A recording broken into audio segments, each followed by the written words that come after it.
Guys, ఇవాళ మనం చేసుకోబోయేది సేమియా పాయసం విత్ కస్టర్డ్ పౌడర్తో ఎలా చేయాలి, కొత్తగా పిల్లలకి బాగుండాలనేది చూద్దాము ఈరోజు. ముందుగా ప్యాన్లోకి కొంచెం గీ తీసుకోవాలి టేస్ట్ కోసం. ఇప్పుడు సేమియా వేసుకోవాలి, వేసుకొని బాగా వేయించాలి. అరకప్పుకి పావు పాలు లైట్ బ్రౌన్ కలర్ వచ్చే వరకు ఆగనిస్తే చాలు. మళ్ళీ మాడిపోయిన ప్రాబ్లమే. నీళ్ళు పోయాలి, నీళ్ళు ఆర్ మిల్క్ పోసినా ఏం కాదు.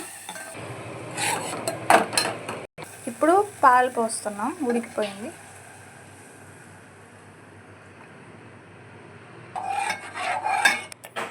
ఇది డైరెక్ట్గా బెల్లం వేయడం వల్ల పాలు జున్నులాగా విరిగిపోతుంది. నార్మల్ షుగర్ యూస్ చేసే వాళ్ళు అయితే డైరెక్ట్ వేసుకోవచ్చు, కానీ బెల్లం వేసే వాళ్ళు మాత్రం పాకంలో తయారు చేసుకున్నాక దాన్ని మిక్స్ చేయాలి. కొంచెం వాటర్ వేసి కరగనిస్తే చాలు. దీనిలో యాలక్కాయలు కూడా యాడ్ చేసుకోవచ్చు. తర్వాత కొంచెం కండెన్స్డ్ మిల్క్ కూడా వేసుకోవచ్చు. ఇప్పుడు ఇలా బెల్లం పాకంలా తయారైంది. ఇప్పుడు కస్టర్డ్ పౌడర్ కానీ బాదం మిక్స్ కానీ యూస్ చేయాలి కొత్తగా ఉండడం కోసం.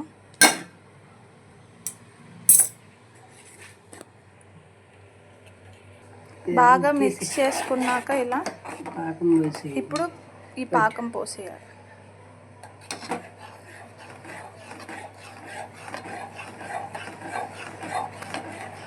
ఇప్పుడు మనం చూసిన కస్టర్డ్ సేమియా రెడీ. చూడండి, కలర్ చూడండి, టేస్టీగా కస్టర్డ్ సేమియా.